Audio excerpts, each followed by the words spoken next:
turned into a great dog. You'll see him again in another month. So, I wanted to do three things tonight. First of all, I wanted to take you guys through a brief general ledger summary. It's really just going to show you our assets and how they flowed over the last year, and our liabilities and how they flowed, and where we sit at right now with our reserve account balance. And then I'll take you through a budget summary the last 6 months. So it'll take you through the end of June this year. So a 6-month summary, show you what we budgeted, where we're at based on the budget, and then where we expect to be for the rest of the year. Then I want to do a brief summary of the reserve study. We talked about this last year. I put together a more detailed summary now, and it sort of explains from the 5-year or from the reserve study that we had done last year, what we need to have balanced on reserve at the end of each year for the next 30 years.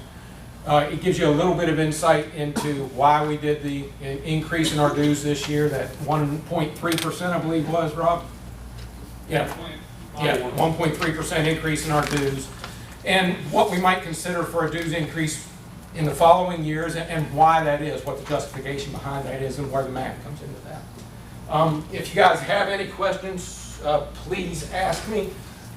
Some things I will know right off. Other things I'll have to either ask Danielle to answer, or I'll have to go to our accountant, and I'll also have to talk to the auditor as well. First, I'll give you a quick summary of the audit. We're required to do an audit every year. 2014 was our first full year. We are in the process of auditing 2014 right now. I spoke with the auditor today.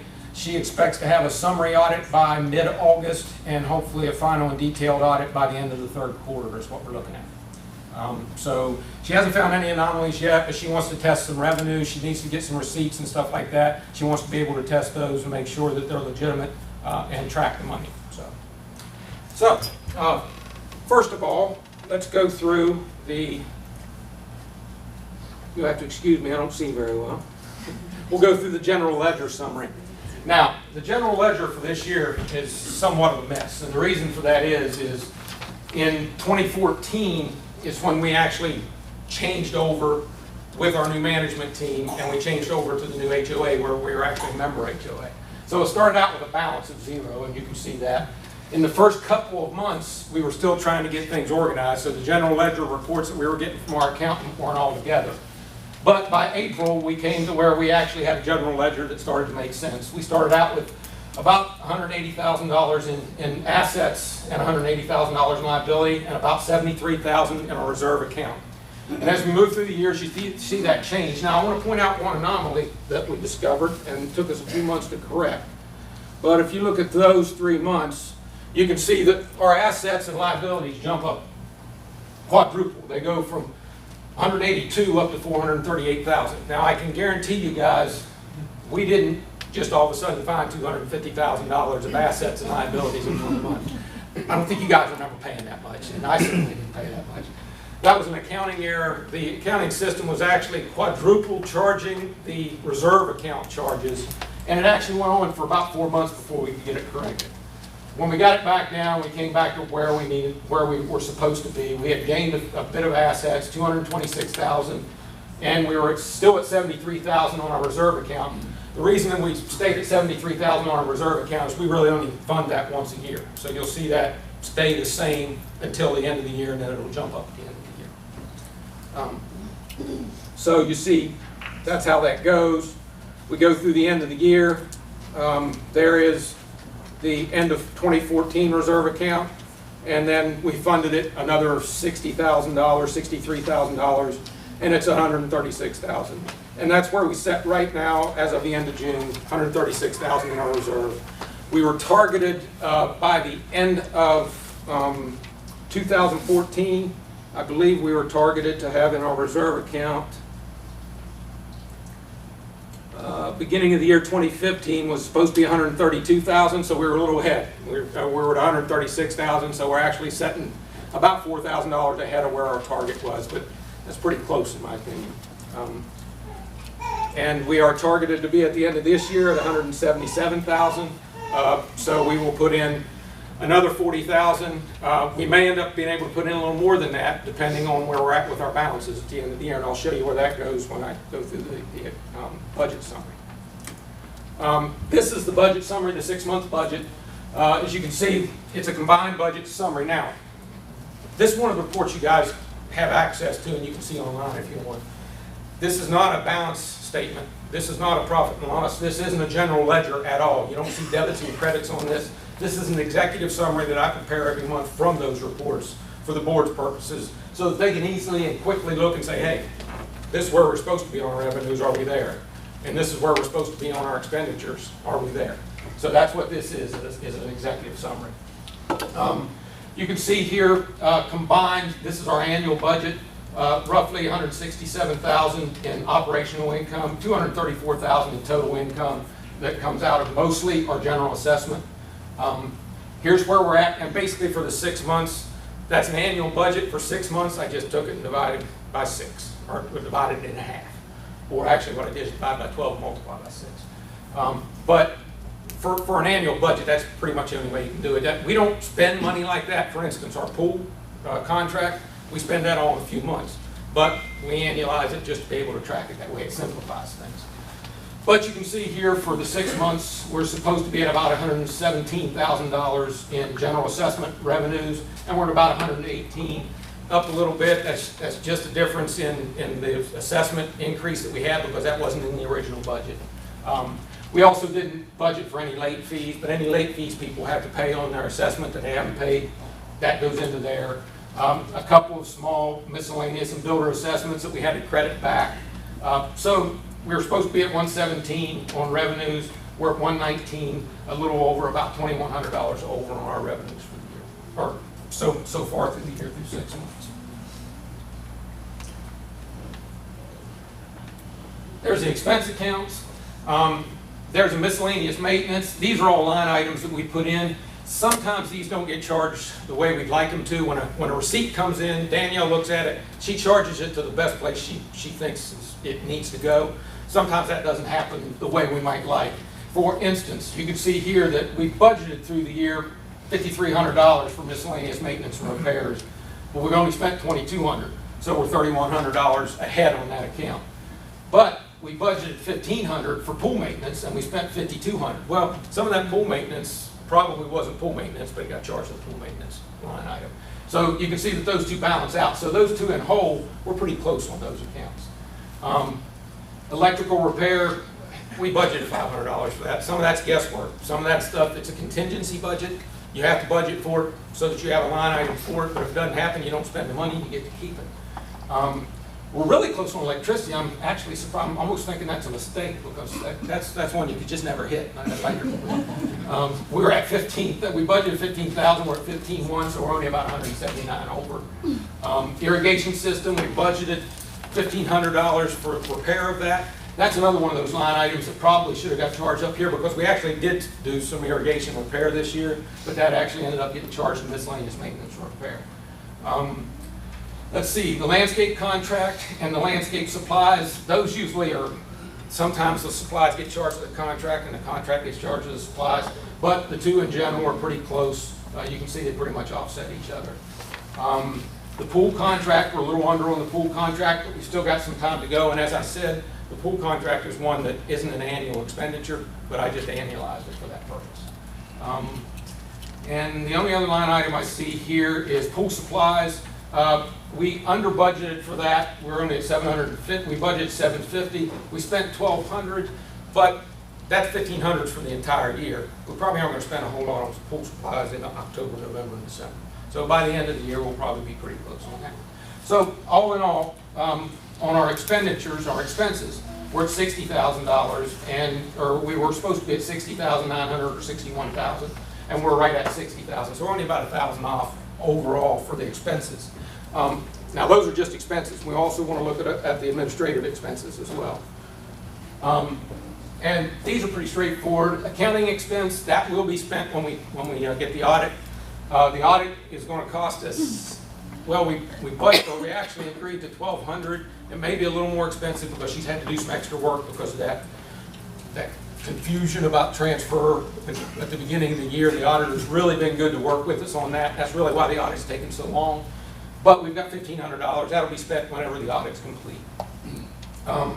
Insurance expense, we're a little bit behind on insurance. I don't know why that is, unless we just haven't gotten the bills in on insurance. Maybe we get those in quarterly, but generally our insurance runs about that for a year. So we'll see where we're at the end of the year. We'll keep an eye on that. Legal expense, that's another one of those contingencies expenses. You don't know what you're going to spend. You just got to put it in the budget. We budgeted $2,500 through the year. We've only got 53 or 530.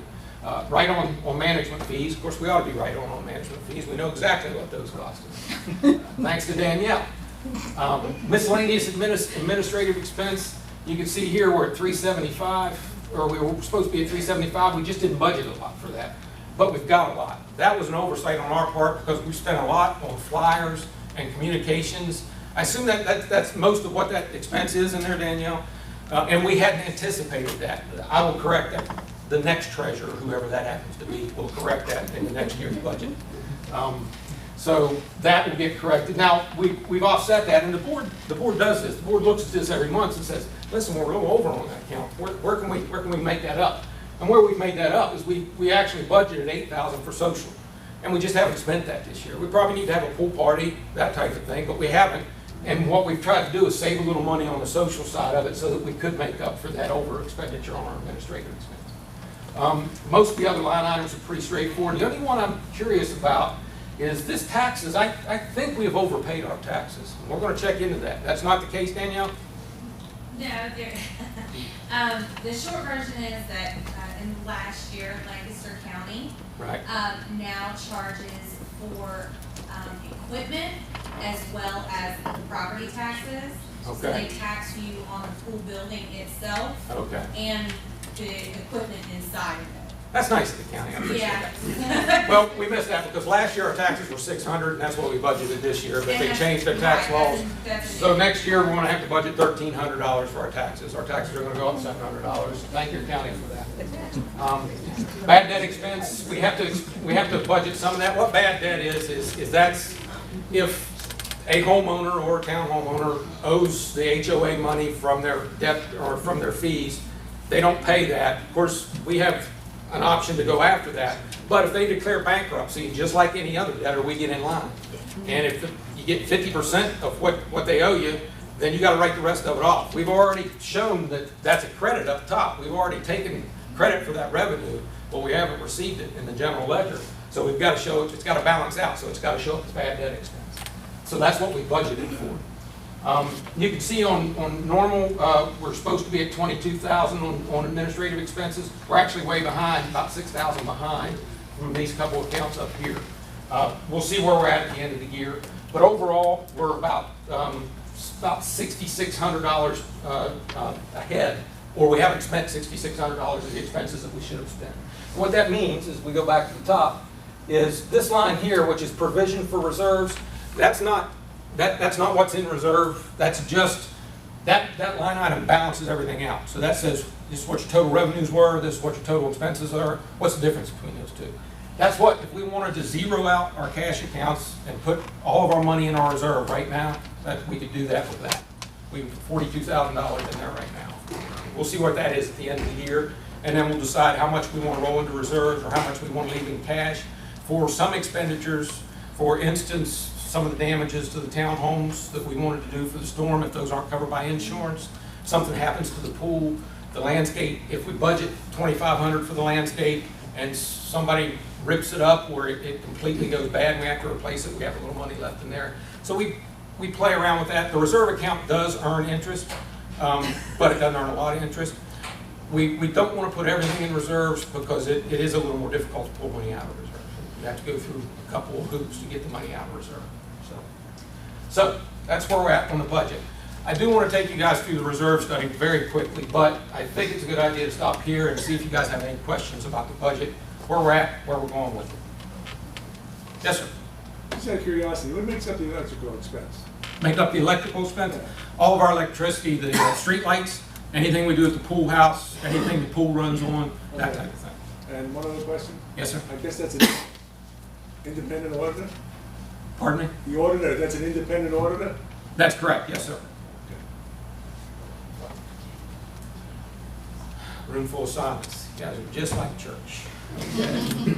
Okay, very quickly, I'm going to take you through the reserve study. And really what I'm just going to take you through is the first few line items.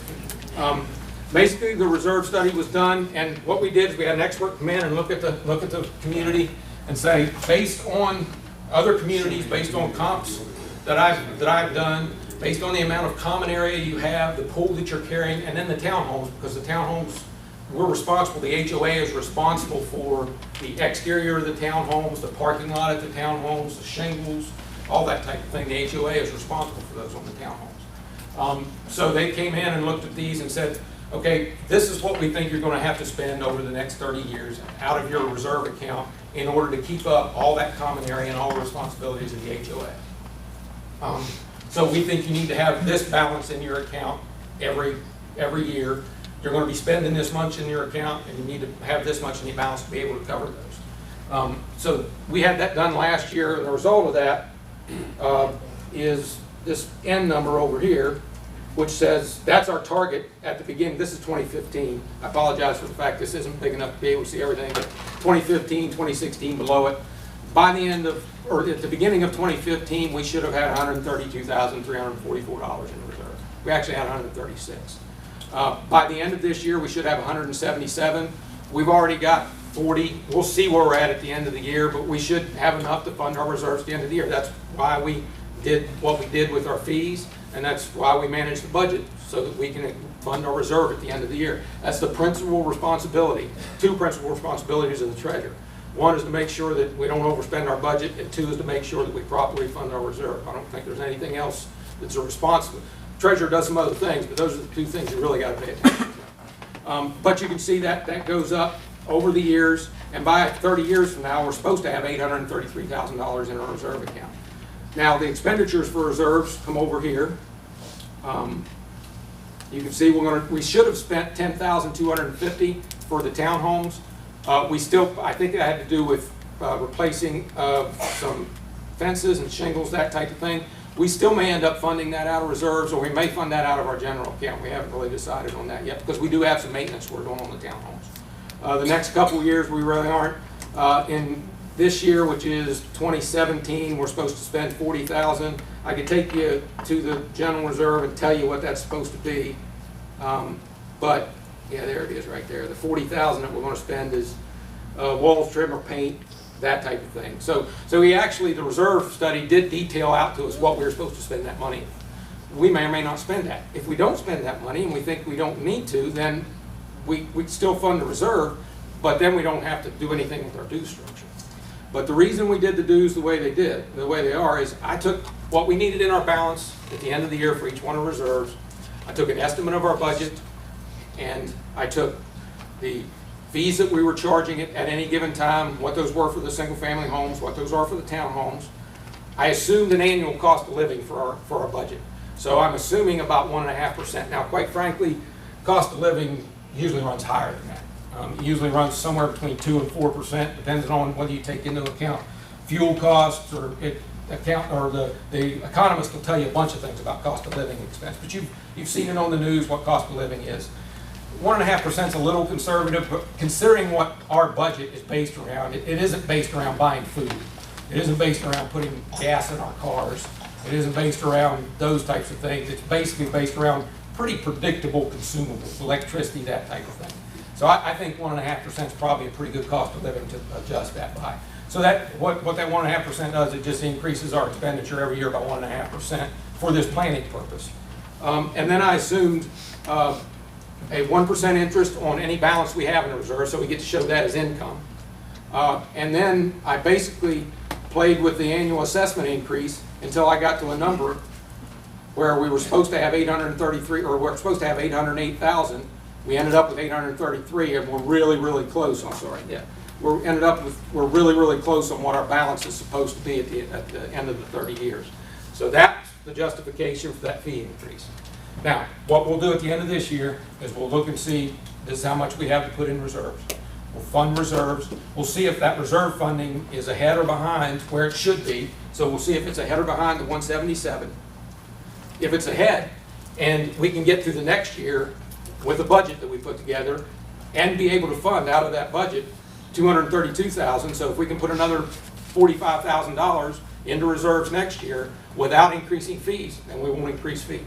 It's as simple as that. If we look at our budget, at the end of the year, that budget says we get to fund our reserves, then we don't have to increase fees. If we look at our budget, we have two options. We can either cut the budget, and we do as good a job as we can. You can see there's not a lot of fat in our budget. But we can either cut the budget, or we have to consider increasing fees, and that's the justification for the increase in fees. So that is the reserve study. That is the end of my summary. Any questions about the reserve? Any questions about any of the finances that I can answer? Sir? Does the reserve study take into account the 4,000 or so that we budget yearly for maintenance? It does not. No, that general maintenance is for things like irrigation system. If somebody runs over a curb, one of the trucks runs over the curb and crush our curbs, something like that, we have to do something with the stop sign or something like that. It does not. That 4,000 is maintenance. Now, to be honest with you, most of that 4,000 will either get spent on something in the townhomes, like fixing a outdoor plumbing problem, or fixing a tree, or it'll get spent at the pool.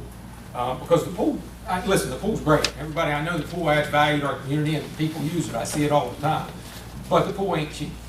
We have to spend money to keep it up, and we got to spend money to use it. I think it's worthwhile spent. That's why we have so much money in our account or in our budget for pool expenditures. But that's the nature of the pool. It does cost a little money for us to have it. So. Anybody? Yes, ma'am.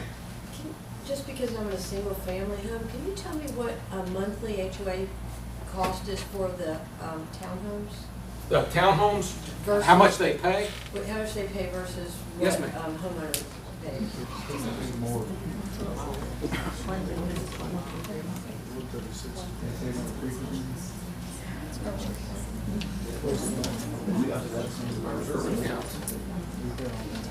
Right now, the single-family home pays $142.60 every quarter, so we pay that 4 times a year. The townhomes pay $132.85 every month. So that total, we pay $570 a year in the single-family homes. The townhomes pay $1,594. So they pay about 3 times what we pay. Another question up here? Yeah. Do we have the budget breakup? There are few items which we see common across townhomes, single family, everybody uses that, example pool. But at the same time, do we have some kind of a vision on, how the townhomes, the HOA that we are getting from the townhomes is spent? How much money is spent? Yeah, now, do we have that breakup? For instance, all the money that we take in goes into one account. So I can't tell you the townhomes pay this and that money gets spent over here. So all the money we take in goes in one big pot. But there is a general ledger that we get every month. That's available online, Danielle? I don't produce the online document. Okay. We can make that available. We haven't done that in the past, but I can make the general ledger to where you can see every line item, every expenditure, and whether it was done by the townhome or whether it was done by the single family home. Sure. And I can show you an example of that report.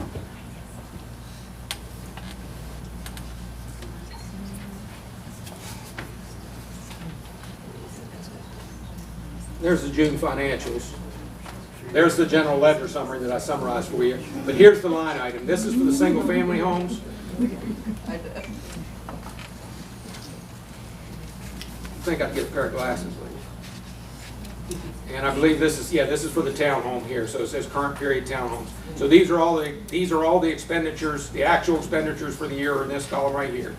Those are all the expenditures and the light items that were spent on. So that's kind of a line item summary. If you want to see detailed receipts, then you have to look at the general ledger. I would recommend, unless you're really, really interested, don't dig through that general ledger. It's a pain. It is not fun. I think, I'm not on it, but I think if I'm not mistaken, those documents that you're looking at there are on Nextdoor. Okay, so they are on Nextdoor. And the name of that's the income and expense statement is what that is. And it'll be, I think it's all in there in a PDF.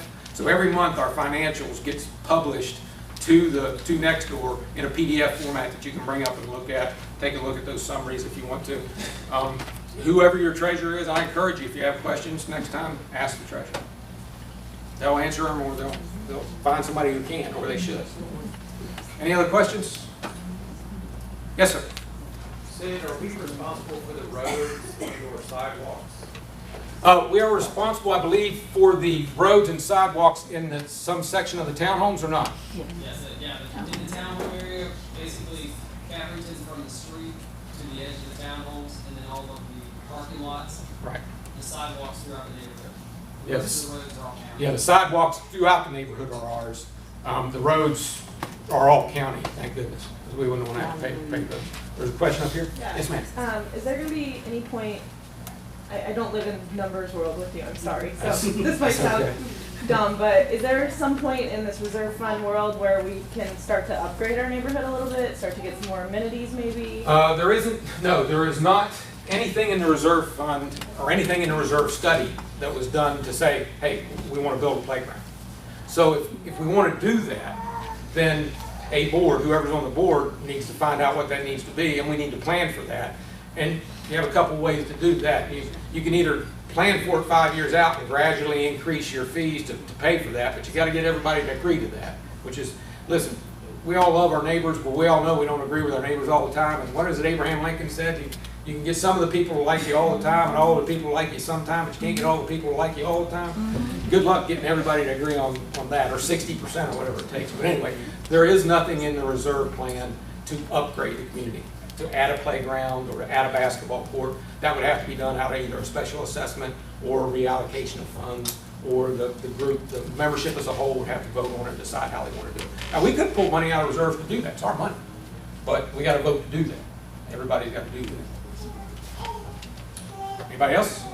Sir? Hey, question. So the that plan for the 30-year reserve fund, is that like by law or just a choice because of the auditor study? Or? It was required. I believe we were required to do a reserve study in our rules, and we did that. Let me Go ahead. tell you this, you know, kind of that. We're not required to do the reserve study, but it was the best practices to do a reserve study. We're required to do the audit. The reserve study, there's a couple different things that can happen with the reserve study. We can choose to underfund the reserves. We could just say, hey, it's somebody else's problem in the future, let's all live the high life. And we can keep the dues as low as possible. And then 25 years from now, whenever it is that the townhome roofs need replaced, for instance, then we send everybody, well, first, the joke of it is the way our bylaws are set up, we have to get everybody together to agree to a special assessment. So then we all get together, and of course, nobody wants to pay for that. There's only 64 townhomes, so they can't muster up enough votes to outrun the rest of the 231 single-family homes.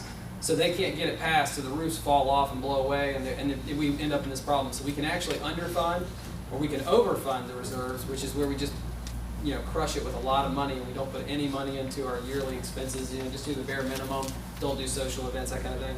Or we can do what we're trying to do, which is set it up so that the future, because the problem we run into is each board can do what they want.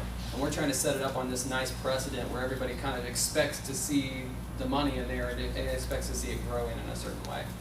Same thing we all do with our budget. Some of us are saving for our next car. Some of us are going to panic and go pay 25%. Some of us are going to look for a deal. So it's kind of the same exact thing. The board felt it was the most prudent thing to do to have the reserve study, and then once we got the reserve study, we kind of took the middle of the road, what Rob said. We didn't want to underfund. We didn't want to try to overfund. We wanted to try to meet the obligations that we're going to have, or that we plan to have with the reserves. I heard the similar neighborhoods, our dues are still pretty cheap. On the lower end. If you've looked around, our dues are pretty good. And a lot of times, you know, specifically too, and like Eric was just saying a second ago, compared to some neighborhoods, our dues are pretty good. Other neighborhoods, I mean, we can find examples on both ends of the spectrum.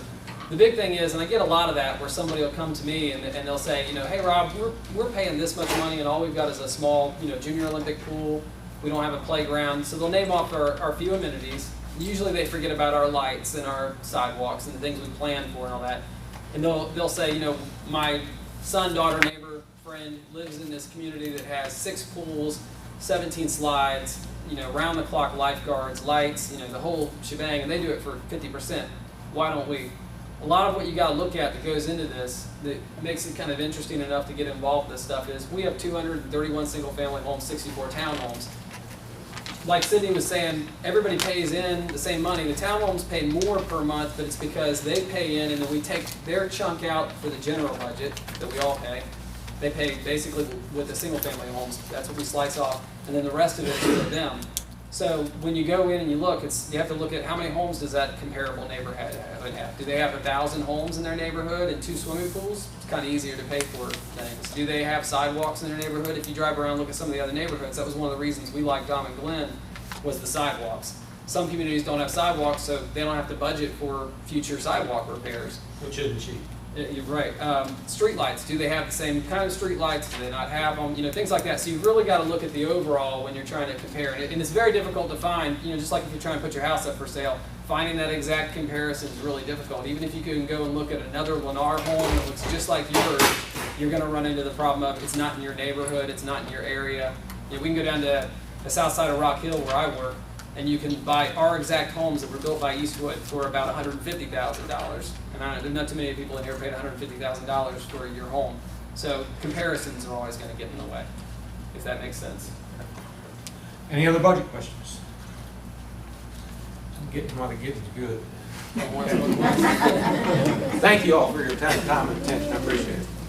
I kind of reverse things.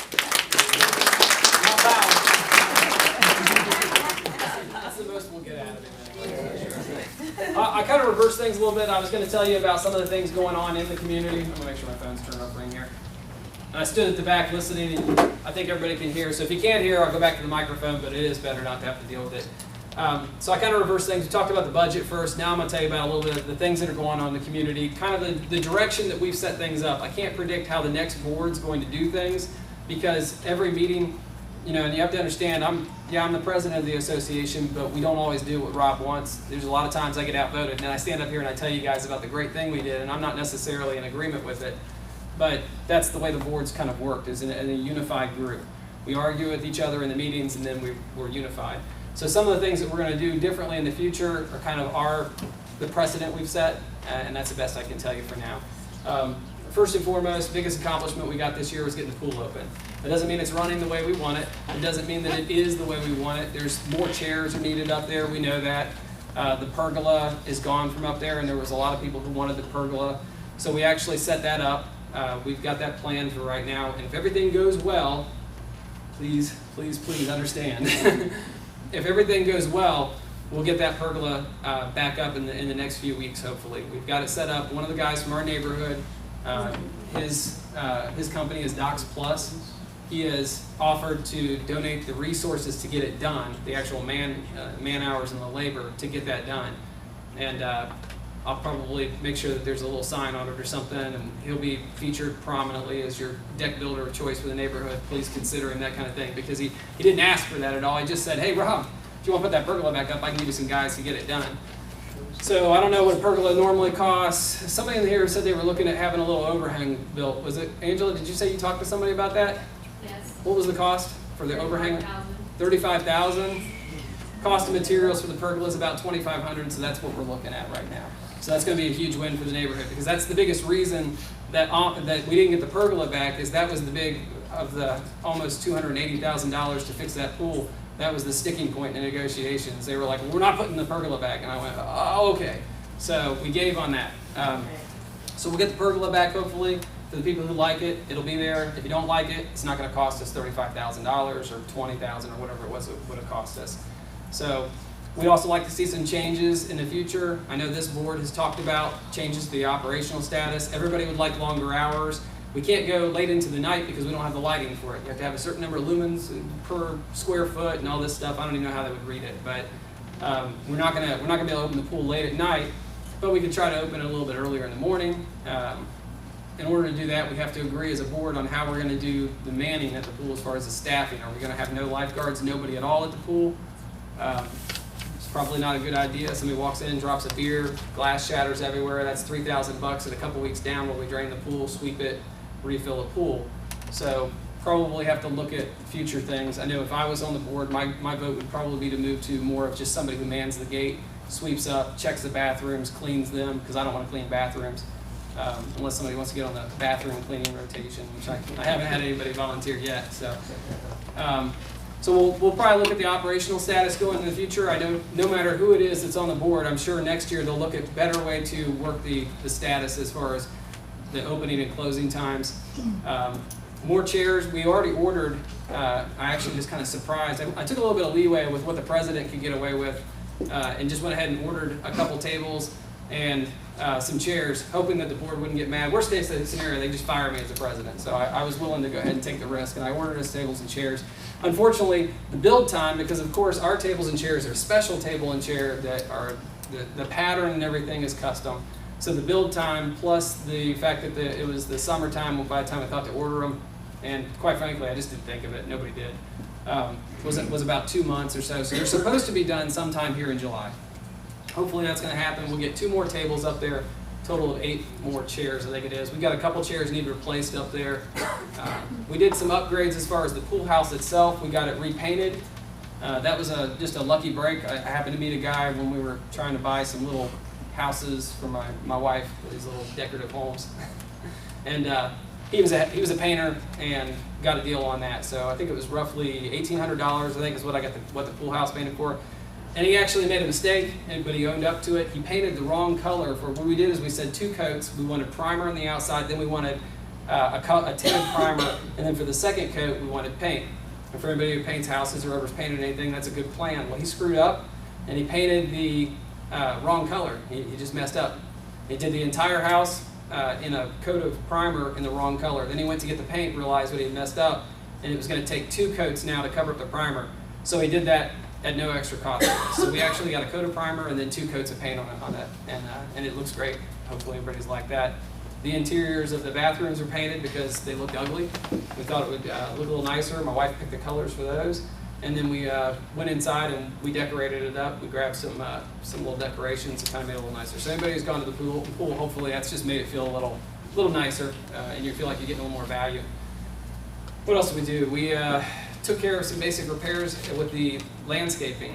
And the landscaping's not where we want it. It's nowhere near where we want it, and we're looking at ways that we could increase the landscaping further. One of the things that we're looking at is nobody's really pleased with the landscaper that we're using, which is US Lawns. And I don't want you to think for a minute that a single board member has screamed and yelled, we need to keep US Lawns. Nobody's really happy with them. Danielle has, which by the way, I apologize, I didn't introduce Danielle in the beginning. For anybody who doesn't know Danielle Rudisil is our manager. She stays in the back of the room, not only to greet you, but also to remind you that she's not in charge of anything. Because a lot of times people get confused by that. So, you know, we can tell Danielle to leave if we want. We can make her come back a couple times. It'll be fun if you guys want to do that. She's kind of our HOA puppet. You know, I call her my paid friend because if I'm off the board, she's not going to be my friend anymore. That's the way it goes. So, but Danielle got involved with the landscaper in that she tried to kind of pick up some of the communication, because when I get tired of dealing with somebody, I just go ahead and shift it over to the management company, which is part of their role. That's actually something that they will do by contract. They'll deal with all of them. But I feel like we get better services if they have to deal with somebody in the neighborhood, because when I see there's a problem, I can call them directly myself and say, hey, there's a problem, fix this. And it just cuts out the middleman. Danielle got involved so that we could kind of add a little extra punch. Now I've got somebody who's getting paid to irritate these people, and still we're not getting the services we expect from US Lawns. So US Lawns is probably short-lived. Now, next board could come in and they may all love US Lawns. But one of the things that this board put in place that will hopefully be carried over by the next board is we decided to create, and we jokingly called it the Landscape Czar, and they didn't even want me to throw Landscape Czar out there, but is that we're going to create somebody who's going to kind of be the chairman of a committee that's specifically dedicated to landscaping. And for now, we've just appointed one person, or we've asked one person, and she said that she'll do it, and it's Bridget Desroy who's here. Bridget, if you wouldn't mind standing up, sorry, I'm going to kind of surprise you there. But anybody that doesn't know Bridget, she served on our board the first year, and served as our treasurer, actually, a role that she did not want and was not prepared for, and she took it anyways and sucked it up, and she's had a lot of good suggestions for the landscaping. Her yard always looks beautiful, so when the board was looking for somebody to kind of step into that role, we thought that'd be perfect. Now the next board could come in and be really mean and tell Bridget she can't run the landscaping. It's up to you guys, but I wouldn't do that. And the nice thing about that kind of alleviates some of the, not only something that's on me, but it's taking it away from the management company, so we don't have to worry about somebody who doesn't live in our neighborhood trying to figure out what we want as far as our plants. And it honestly gives it to somebody who has a passion for it and the right knowledge for it. which is, we kind of try to figure out who will fit and put them in a position. So Bridget will have all the power that the board wants to give her. Our suggestion to next year's board is that she be basically given an outline of a budget, an outline of some expectations, and then if she runs with it and makes everything beautiful, she reports back to the board, here's the changes I'm making, here's what I'm doing, this is where we are. And if the board likes it, they keep it going. If they don't like it, they fire her and put somebody else in the position. The good side of that is it'll be a little unprecedented. In the past, when we've had some committees set up, people didn't have really the leeway that some of us felt like they should have. I know that, for instance, at one point, Virginia, who served as our vice president this year, she served as the lead or the chairman for the social committee. And the social committee was really restricted. They had to kind of fall by some mean times to get anything approved, and that just took too long, and it's not the way anybody wants to operate. So hopefully this next board will give her the leeway that we've suggested. Here's your budget, here's our expectations, make things look beautiful and you won't have anything, and then people will know where to go. Yes, ma'am? Question, will Bridget, the landscape czar, be over? I like that you call her that already. Will she be over just the common areas? Will she take part in the homeowners and making sure that? As far as the beautification of people's homes, yes, that still falls to the architectural committee. okay. And there's reasons for that, but we've also got kind of a thought process for that. So I'm glad you bring that up because that'll give me a segue in a moment where I can slide over from there. Thank you. Right now, what we're looking for her duties would be the common areas. And the common areas also include the townhome areas. So we would kind of just umbrella everything. Now that's going to be left up to her as far as how much does she want help with on that. If she wants to be the landscape czar all by herself over there, she can do it all by herself. And I'm going to get you a plaque that says that now. If she decides, you know what, I could use some help on this, then what we'll do is these little postcards that we've been sending out, hopefully people will like those because you don't have to open them or anything. You just pick it up, read it, and go, okay, it means something to me or doesn't. And they're cheaper. This is why we like those. Danielle came up cheaper. Not that much, but a little bit. money. But we'll send out some notices to everybody saying, hey, we're looking for some people who are interested in helping out with landscaping projects and figuring out what we're going to do. So that'll just be her purview as to what she wants to do with it. And part of that would be that hopefully when she doesn't want to do it anymore, somebody sees that as something they want to get involved in. If you know you have some ownership of something, it makes it better. The architectural committee, depending on what happens with Shanda tonight, who's served as our, Shanda, stand up. Shanda has served as our architectural committee chair for the last 2 years. They've been restricted at times in that, for the most part, what they've been doing is, if there's something that I couldn't automatically approve because they've approved things already, for instance, you want to put a fence in and you want to go on the little diagonal line in your backyard that stays behind your house, I can approve that in a few seconds.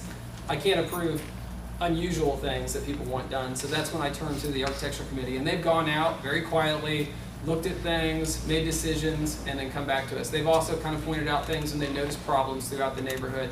Architectural enforcement is probably the least focused upon part of the neighborhood. And I'm not going to lie, that's kind of by design. We did that intentionally in the beginning, and a lot of that was me, quite honestly.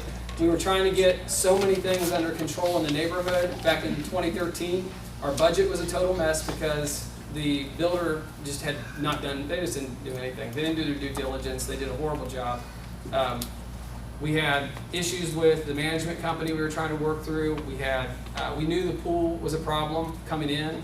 So we had all these different things happening, and the last thing that we wanted to do at that point was just tick people off with a bunch of letters saying mow your grass. And also we were getting letters sent out all the time for no reason. They were just wasting our money. So we kind of laxed up on those rules and regulations. Now with the rules and regulations book that we put out this year, that was supposed to be kind of the first salvo of, hey, okay, we've got time to focus on, are you mowing your grass? Are you pressure washing your home? Are you taking care of your landscaping? Hey, great, you wanted to put a flower box out front. Did you put flowers in it? Are the flowers dead? Those kind of things. And as annoying as those are, they really do. Not only are they a part of our job as the board to be a part of and pay attention to, but that's part of living in an HOA. Everybody knows that if you move into an HOA, you're going to have to listen to people tell you how to make your yard look nice. So that's a lot of what the HOA board has to do. Now, we don't have to be ridiculously aggressive about it and go after people all the time, but we do have to maintain things. So we've tried to get involved with that a little more. And the architectural committee will probably change in the way it looks after tonight. And then we'll change I would hope the next board would kind of change their involvement a little bit. Their design now under this board, and the way we've set things up is that Danielle or her assistant or somebody from her office comes to our neighborhood and looks for violations. She's not the bad guy though.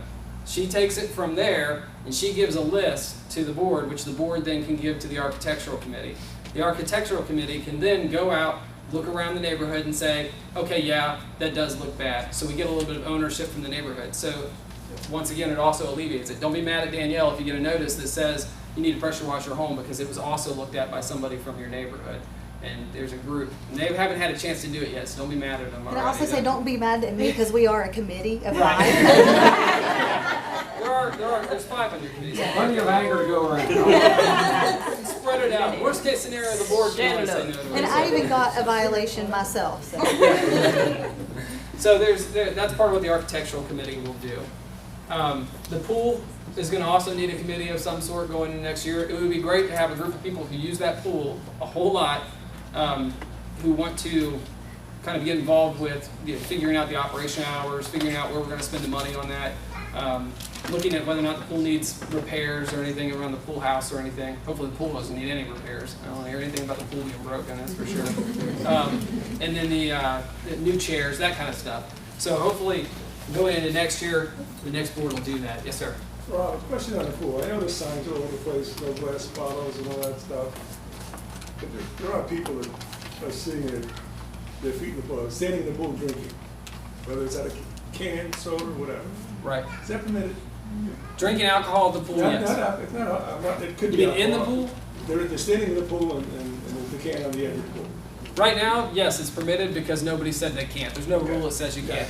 And that's one of those things that the next committee coming in may say, you know, there's a lot of people who are in the pool, like he's saying, and they're drinking, and I'm worried they're going to spill something in the pool and that's going to make a mess. And they can talk with the pool company and make decisions based upon their knowledge, experience, whether or not they want to make that a rule, and then tell the board, and then we can just add that as a rule. That's one of the reasons we passed that rules and regulations book out.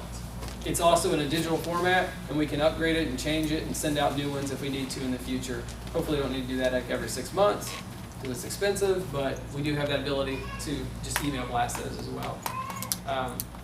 So we get the pool thing in place. Question I'm being signaled about the playground, to mention that. So the playground's come up, and I know a question was asked about upgrading amenities and things like that in the neighborhood. Right now we don't have, because there's 2 ways to answer this. Do we have the money to spend on a playground? Sure. If we want to just suck it right out of reserves and just, you know, do that route. Now we're going to have to make it up someplace.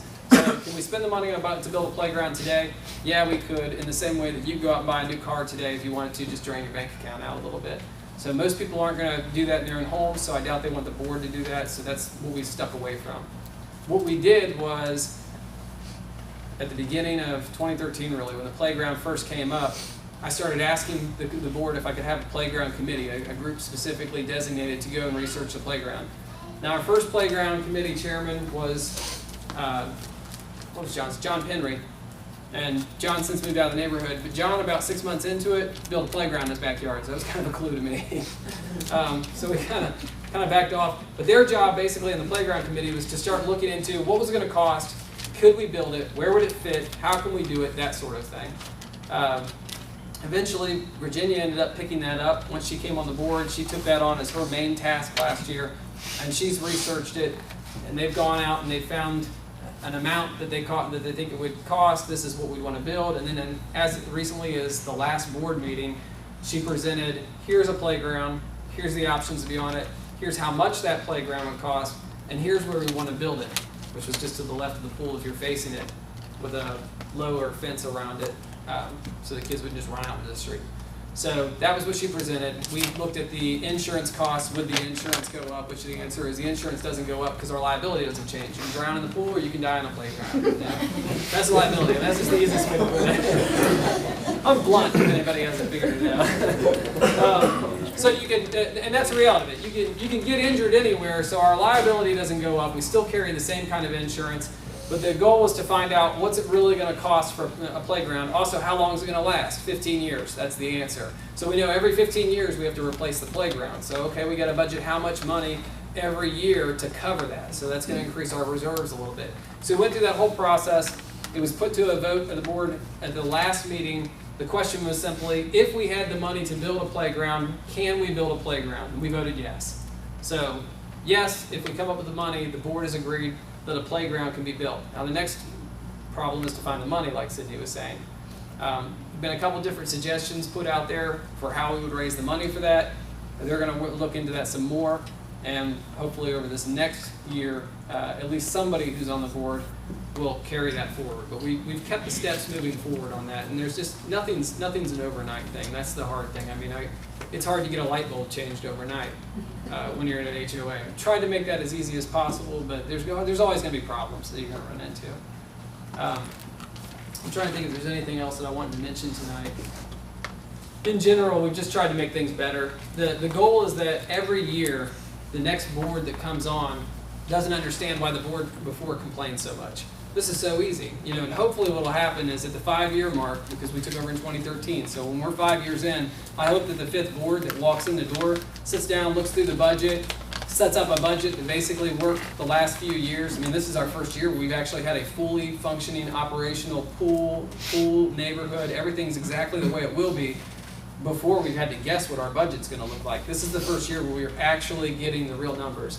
So 5 years in, I hope that board walks in and just thinks we were silly for ever acting like it was hard. This is so simple. We just vote on whether or not people's grass are too high. That's not been the case for the last 2 years. So it'll be a little bit easier this year for this next board, no matter what. And that's what we've tried to do. Are there any questions about general board votes, pool rules? I know people have asked about the pool rules multiple times. Is there anybody who's curious about things? Yes. I'm curious as to where do we stand right now on the irrigation system? Is it all fixed? Is part of it fixed? What's the status? Is U.S. Lawns fixing it? Right now, the irrigation system is working. As of yesterday. The whole thing? The whole thing, from what I understand. Now, if a zone went out last night, don't be mad at me. But now, one thing that's not working right, though, is the timing. I don't think the timing's right.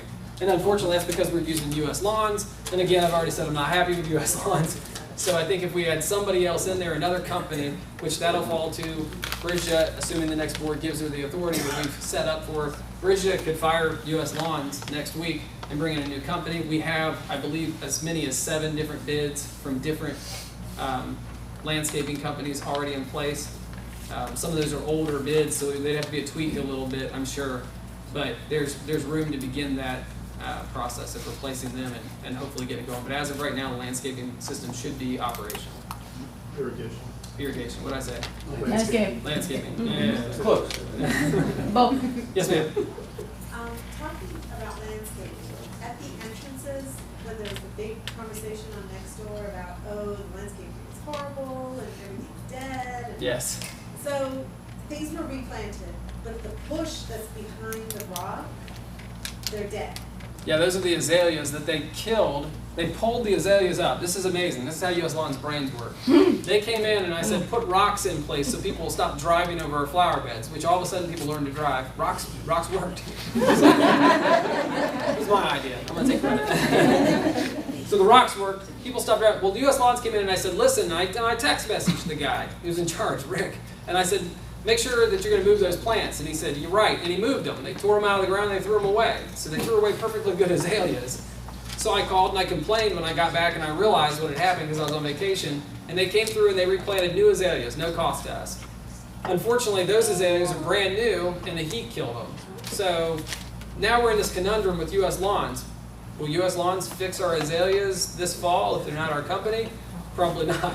So we've got junipers that died that need to be replaced because they died because of the heat. And they should have as good a warranty as Lowe's does. My wife went back to Lowe's and had some flowers replaced. She doesn't like when I point her out over here. I do the same thing anyway. But yeah. Whenever they find that plant. Exactly. If you plant it, if you don't know, anybody who doesn't know, here's a tip for you. You go to Lowe's, you buy a plant, you put the plant in the ground, the plant dies 6 months later, take the plant back to them with the receipt, they replace it. That's their policy. Up to a year. Yeah. Everybody's all of a sudden like, wait a minute, I gotta return something. If you use your My Lowe's card, it's on file as far as your receipt. So. Yes, was the irrigation system working when we had all those junipers planted in the front? The irrigation system was planted working. them, it looked great, and then they all started dying. Yeah. The irrigation system was working, but the irrigation does not extend up to those junipers. The joke of that being The junipers don't need it. If you go down Regent Parkway, all those junipers on the left, not a single one of them has an irrigation system to them.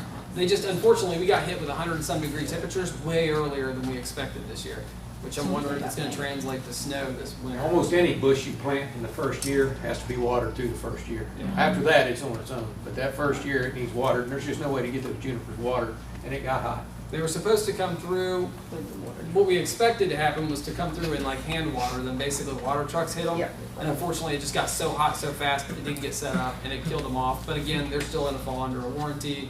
Good luck, Bridget, how you handle that. So, but no matter what, in the fall, those junipers will be replaced, whether it comes from her budget or where it comes from. Other questions about general pool, general town hall? Good question. Most of the lifeguards that we have, they're high schoolers. In fact, one of them's a student of mine at Indiana High School. So when we have adults who refuse to get out of the pool during safety break, et cetera, what are these high school kids supposed to do? And how is that whole thing supposed to be handled? My wife and I both witnessed it a couple of times in the past couple of weeks, and just trying to figure out. Have they shot anybody yet? Are they supposed to shoot them? There's no violence so far. And so let me answer the first part of the question, which is usually, that's why I kept saying the pool was like somebody will ask the question, or I'll just throw it out there. Why do we have a safety break? Why is it not an adult swim? Why don't we have an age regulation at the pool? Why? So here's the answer to it. Lawsuits. I stuck something up in the little bulletin board up there to kind of give some people an opportunity to read it. Basically, there's been a couple lawsuits. Fair Housing Act falls into place, and we fall under Fair Housing Act because we have a pool that is owned by our community. Yeah, it's your pool, I get it, but it's not your backyard pool. So that's the rule to it, and I've already had that one come up to me. So we have to have rules and regulations at our pool because we fall under a public pool. Because we're under Fair Housing Act, if we set an age regulation up there, if we say 6-year-olds cannot come in the pool, and I'm going to pick a really young age so that everybody can hear. Is there anybody here that thinks a 6-year-old should be able to swim in a pool by themselves? Nobody will judge you. We're just going to judge you. Nobody? Okay. All right. So bad mom wants to send her pool or her kid up to the pool to swim in the pool. The child's 6 years old, all by themselves. There's no lifeguards. It's just one of those key gate things that you use to scan and you go through the gate.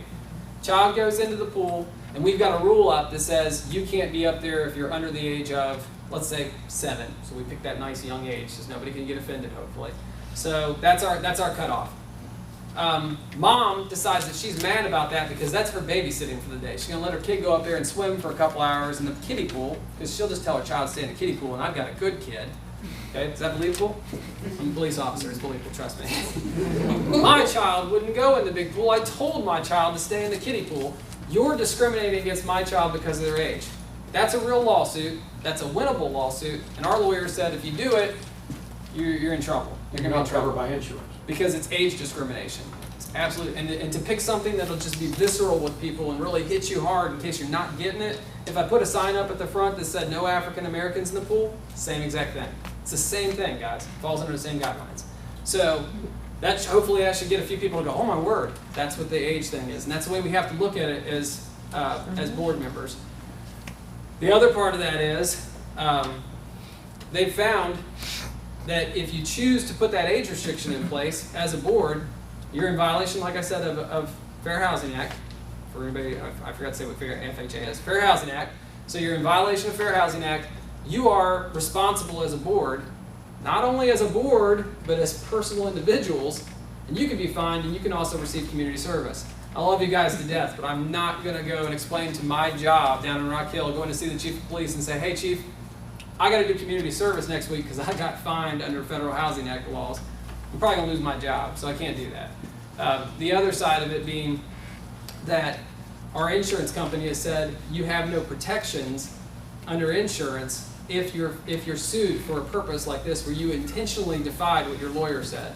So we have no insurance and we have no legal protections whatsoever. It's called an easy win, and here's the kicker to it. Sydney and Trey and whoever on the board, they all, myself, we vote to put the rules in place anyways. We get sued, we lose, the community gets a $50,000 settlement. They take $50,000 out of the pot. If I was one of you, I'd turn around and sue the board individually and get your money back because you're going to have to write the checks. So that's where we are. It's stupid. We don't agree with it. There's nobody on the board who thinks that it's okay that a 6-year-old can go swim in the pool.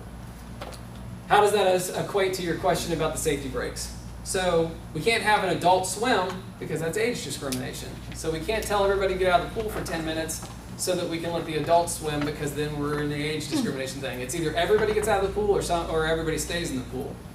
Why do we not let everybody just stay in the pool? Why the heck do we even have lifeguards then? If we're going to have lifeguards, might as well have them all the time. Do we have to have lifeguards? No. We did get that changed. A couple of guys helped us out. I apologize, I can't remember who was involved in the actual figuring that out, but we figured out that the pool did not need to have lifeguards, got the pool reclassified. The problem we ran into was nobody wanted to be the first board to vote the lifeguards out, because what if somebody drowned? The chances of somebody drowning are extremely slim, but you know, when you're the guy raising your hand to say no lifeguards, it's really hard. That may change going into next year. I know, like I've already said it myself, my vote for next year would be to move to more of an attendant. And why do I think we need an attendant up there at all? Which attendant would get rid of the safety brakes, by the way. All it would do is the attendant opens up the gate, lets people in, sits there, checks people to make sure that they actually belong there. A monitored gate system would be nice, but you still could have somebody who holds the gate open. So the safety brakes are so the lifeguard can rest? Yes, safety brakes so the lifeguard can rest. Thank you. Clarify in case I get too far off tangent, because I'm trying to think of how we can go with it. So the safety brakes basically, because a 15-year-old, like you said, what's the attention span? It's as long as your butt can handle, right? For teaching, right? That's what it's supposed to be. If you're lucky. We take their cell phones away. So yeah, 45 minutes is kind of the teaching standards. At 50 minutes, they're supposed to blow the whistle. Everybody's supposed to get out of the pool. At that point, they can rest their brains, go play with their phones off to the side someplace, check the bathrooms, check the temperature, or check the chemicals in the pool, that kind of thing, and then come back over and start back up for another 50 minutes. The hottest part of the year, we've got extra people in there in case the pool fills up. So we can have at least 25, or at least one lifeguard per 25. If we went to an attendant, they wouldn't do any of that stuff. They'd check the chemicals, they'd check the bathrooms, they would make sure that things are the way they're supposed to be, sweep up the trash around the area, make sure there's not ants taking over because people's chips are left everywhere, put the chairs back at night, all the things that you and I don't want to do. They would do all that. It should be cheaper. We should be able to have longer hours at least. So I think that's kind of the direction I'd like to see the board go. We'll see how it goes next year.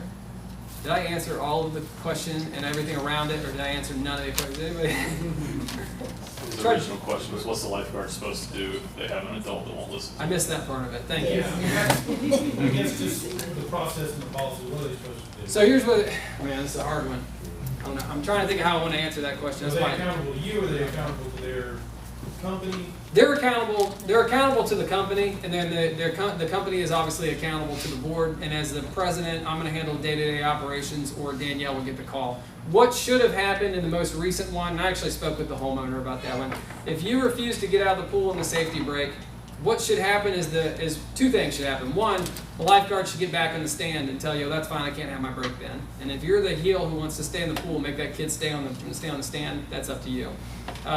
As soon as we can get a relief out there for them, or somebody can make a call for them or something like that, at that point, another lifeguard should come out and try to help cover that time, and we'll pay more money for the extra lifeguard so that we can we can cancel all the safety breaks. So we'll actually increase our spending at that point.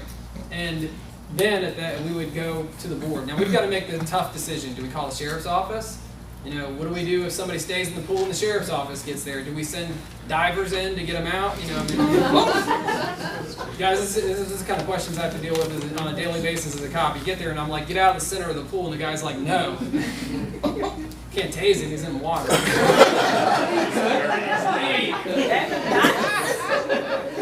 Well, on the flip side, maybe I should alleviate that one. If I tase you in the pool, nobody else gets electrocuted. So I can tase you, but I mean, you know, it becomes a very difficult question. I mean, eventually, I guess we got to drain the pool and drag the guy out or something. How many people do you know that get a 10-minute break every hour they work? That's what I run into all the time. I'm like, how many people? But then again, and I had somebody say it, the flip side of it, though, like he said, 15-year-old sitting there staring at a pool for an hour. When there's multiple there. And that goes back to how do we like the way the pool is being run. I get out both 10 minutes, it's not worth it. Pissing a little kid off, but it seems fair. For every hour there has to be. Well, and what it goes back to is the way that company is set up to run their lifeguards. So if we change the lifeguards and change the way we're running things, we can change the way that operates up there. So again, like I said in the very beginning, the pool is open, it's not running the way we want the pool to run. So changes will have to happen in the future is the way we go with it. For right now, we have water to swim in, which is better than we had last year. So. Yes, ma'am, I'm sorry. Did I hear you say that when there's two, there shouldn't be a safety break? I don't think there should be. Now, currently the way that company's policy is and the way our contract reads, they get a 10-minute break every 50 minutes. So technically they're able to get around it. I'm not pleased with that. I think if there's 2 lifeguards up there, one can be on the stand for a half hour and then the other one can be on the stand for a half hour. Yeah, two different, because you make 10 Right. minutes. Sit, Right. the second one usually sits at the table. and Right. plays Taking on a their phone or 20 to whatever. 30 minute break. I got an email that says all that stuff in it, where Yeah. I griped and complained about the exact same stuff. So again, we go back to are we happy with the way it's being run right now? No. Do we want to see it change in the future? Yes, absolutely. Yes, ma'am. Are we down to 1 guard on the weeknights, is that right? For the most part, we go to 1 guard at the times that we expect to be the lowest. I mean, one of the things that we did is we added in on Sunday mornings, the pool opens up at the same time that it originally was going to open at noon. There were people that said, hey, the pool should open up at the same time every day. So we got that done, but we did that by taking money from that pool budget. We'd already spent the money. So we took and added some money in there, and that basically dropped it down to, like you said, weeknights, a lot of times we're going to have 1 guard. Honestly, the way the pool's been with the attendance, which is the whole purpose of that little sign-in log, was just to see how many people are kind of using the pool to match up with the count that they do. Because again, I'm relying on 15-year-olds to count heads in the pool and then go write it down. It's kind of just be able to read through and see, okay, the same people are up here all the time. And I ask the people who I see on the list all the time, hey, how's the pool running? Plus, the people that are on there are the people I would recommend putting on that pool committee because they're there all the time. But we are looking at that as far as how many people are there and everything. Are we supposed to sign in when we go to the pool? There's no rule that says you got to sign in. It's almost kind of a social experiment to see how many people would. If you sign in every time you walk in, you're a conformist. If you didn't, you're not. Yes, sir. Not to be a town hero, but if you have an email going to the pool company, we were there this afternoon, during the safety breaks, the chemicals were not checked. I appreciate that. Did you email anybody on the board? No. Because the company will ignore your Popped in email. our head while we were talking. I appreciate it. No, I'm glad you let me know that because that's how we get chemical errors that come up, and they're easily explained with heat and stuff like that. But obviously, seeing that nobody's checking the chemicals is a better way to do it for us. And that's part of the pool committee thing. I don't know how to check the chemicals right now because I haven't gone up there and asked them, show me how to do that and everything. I want to know. I want to know how to go up there anytime I want, pick up the thing, go over and test the chemicals. And if we had a pool committee, those people would say, hey, do that every once in a while. See if what they're putting down in the sheet is actually what we're getting. That's all I have. Do you know when we're gonna get around to voting? I need to leave shortly and I would like to vote. Yes, ma'am. We'll get that in the next few seconds here. Anything else? General questions? Well, you killed all the questions right there. Good job. Thank you. All right. I'll get muddled in my brain and I'll forget who this year's nominees are. First of all, again, thank you everybody who came tonight. Thank you everybody who brought proxies, that kind of thing. That helps us out quite a bit. Do we have a quorum tonight? I want to establish that we do have a quorum. Danielle's able to give us the yes, since we don't have a secretary here tonight. This year's nominees, the people who've asked, and it's basically these people have all said, yes, I'll do it already, or have come and sought out a nomination. Myself, Virginia Pugh, Shanda Swartz, Virginia I pointed to earlier, Cindy McIntyre, Dina Erickson. I want to throw this out for Dina. She lives in the townhomes, which is one of the reasons we were really excited that she was willing to run. Unfortunately, Dina is in the process of moving from New York, and just so happens the date we picked is the day that she's moving. So she is doing everything she could to be here today, but it wasn't worth telling her to kill herself literally getting here from New York. Dina brings experience from the townhomes. She brings her knowledge base of what it's like to live over there. She's owned her townhome over there for about 1.5 years, and in that time she's rented it and lived in it. So she's gone back and forth. She'll now be living there full time, and a townhome perspective would be nice. She said that if she does not get nominated or does not get voted in, she's still going to be active with the townhomes. She's willing to give input because Right now, we kind of guess a lot of times when it comes to the townhomes, which can be difficult when we don't live there. So that's something to consider with Dina. She lives in the townhomes. Kim Hansen, Kim emailed earlier. Kim was unable to make it. Saw a lot of heads pop up. Satire people. He writes with satire. Kim's a good guy. He's a computer engineer. He's the only guy who brought me beer one day when I said, "Hey, I don't have any beer." So he's a nice guy. If you need beer, send Kim a message, and apparently he'll show up. What's his email? Yeah. But Kim is a good guy. I know he comes off rough sometimes on there, but that's his sense of humor. If you take it from the perspective of he's writing the email, or he's writing his messages from the point of view of a guy who's just complaining about everything just the way sometimes it seems like is happening on there, that's Kim. And anybody knows him knows he's a really good guy. Don Gorey is also here tonight. He's over there. What I'm going to do is I'm just going to ask everybody to come up and kind of introduce themselves to you, tell you a little bit about themselves, and then we'll get to a quick vote. Is there anybody, before I do that, here tonight who wants to either stand up and ask to be nominated, or anybody who wants to stand up and nominate somebody before we move forward? Yes, sir. I don't want to do that, but I just want to clarify, are we voting for a specific position, or is it voting for 5 people? It's a good question. You will vote for 5 board members tonight, and we'll explain I'll go ahead and explain the ballots now, so you can start moving forward with the ballot as you're listening to people. You'll vote for 5 board members tonight. Those board members will serve a 1-year term starting tonight and ending sometime in July, so it's usually short or long by a few days. Those 5 board members will then choose the officer positions. We have 4 officers we currently assign: the president, the vice president, the secretary, and the treasurer. Those officers run the organization day to day. Any extra board members we have, which in this case we have 1 extra board member, serves as just a member at large. They're a board member, but they just don't fulfill an officer position.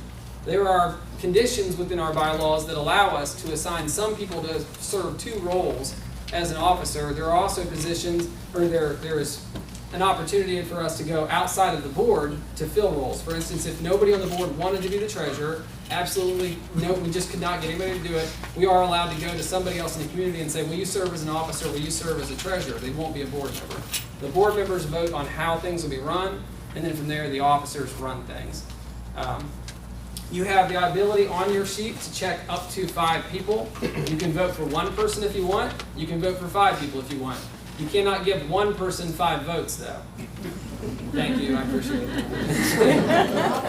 it. Does that make sense to everybody? Is there anybody who's confused at all about that? If you get confused or you're not sure, as you go back, just ask Danielle. She'll make sure you're on track with it. But essentially, you're going to either check 1 name or 5 names, and we'll go from there. If you have proxies, you'll be able to vote for additional persons beyond that. Any questions about the ballot system at all?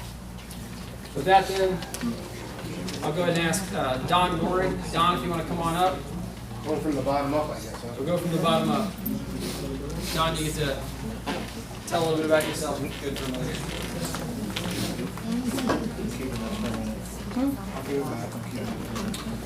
a Don Gorey. We moved into the neighborhood a little over a year ago. We were living in the last house. So I started getting involved with the HOA around the end of last year, just trying to get curious. We said we'd never live in an HOA. Apparently I sort of enjoy it. Background, we came from Connecticut. I'm an engineer for a Fortune 50 company, currently working in supplier compliance. So we have about 6,000 suppliers. I manage all the processes, and basically process improvement, both in efficiency and cost. I think this flies in here. I think that's a trait that would be very good with the board, as Rob said. Each board's going to get a little bit easier, because the board's going to realize what we need to do and how to move forward. So I just think with my background in process improvement, I think I'd be a good addition to that. I'll keep it short and sweet because I know people want to go.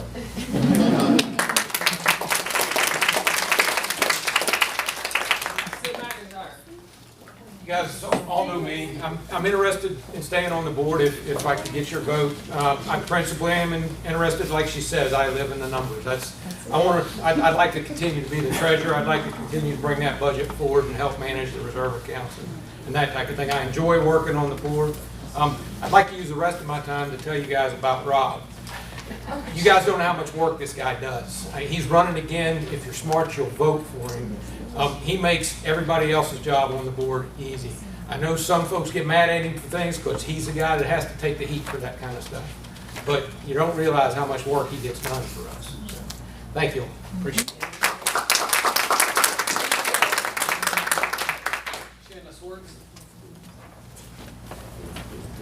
Hey guys, I'm Shanda Schwartz. I've lived in the neighborhood for about 2.5 years.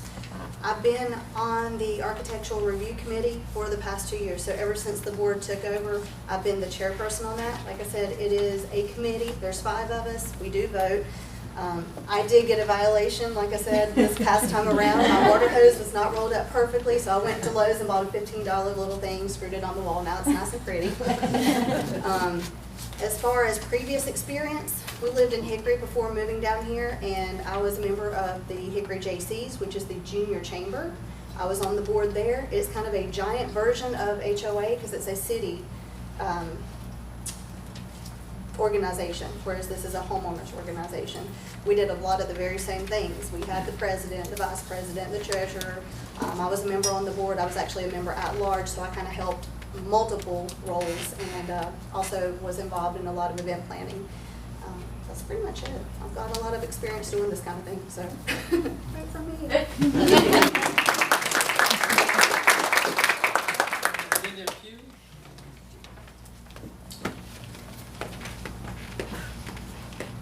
Hey everybody, I'm Virginia Pugh. I served as your vice president of Homeowners Association this year, and I just want to, first of all, I want to say, Trey, I'm going to miss you.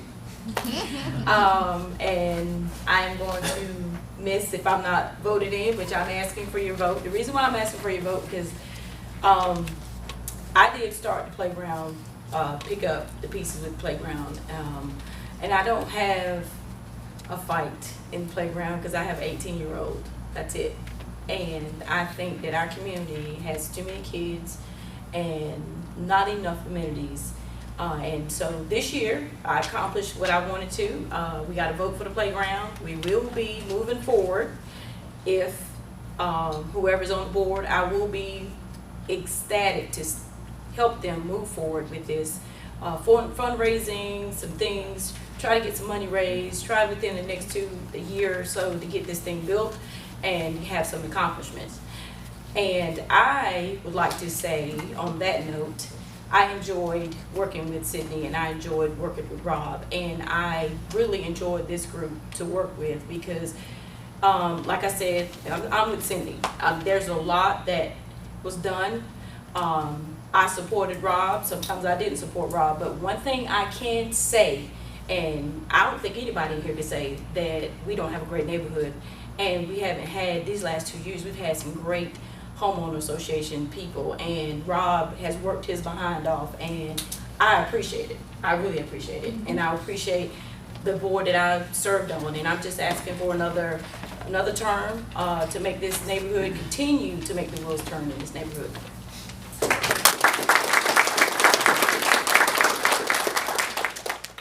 I get to be the last guy to go. I appreciate the 2 years that everybody has given me on the board. I'm going to ask for at least another year. My wife was not excited when I first told her that I wanted to continue to do this, but she got behind me, as you can see tonight. My wife's here to support me, and that's really the only thing I have, is that my wife and daughter are still supporting me, and I appreciate everybody who's thanked me and everybody who's come to me and said, you know, this is the kind of things we want.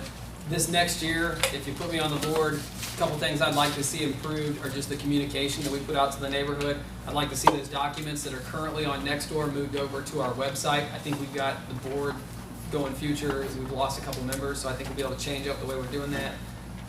I'd like to see more information put out more readily, and I'd like to see, hopefully we can find a way to entice people to come out to more of the board meetings themselves, which would probably include changing the way the board actually structures the meetings and puts that information out. So a communication improvement is all. We've been striving every year to kind of do something with that.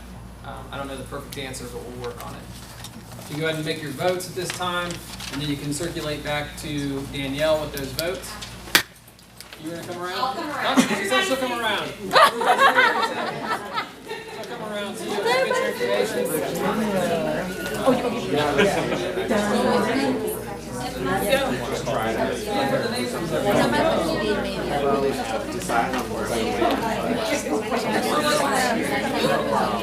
All right, I have the ballots and everything's counted up. I won't delay it all night long. Dina Erickson from the townhomes, Cindy McIntyre, Shanda Swartz, Virginia Pugh, and myself will be this next year's board. Kim Hansen and Don is here still. Don, knowing that I'm on the board now, I hope that you'll stay involved with us. And thank you everybody who came out and voted tonight and everything. We're going to make sure to keep Don involved because there's a lot of really good experience there, and I talking with him, I figured that out. So thank you for everybody who came out tonight.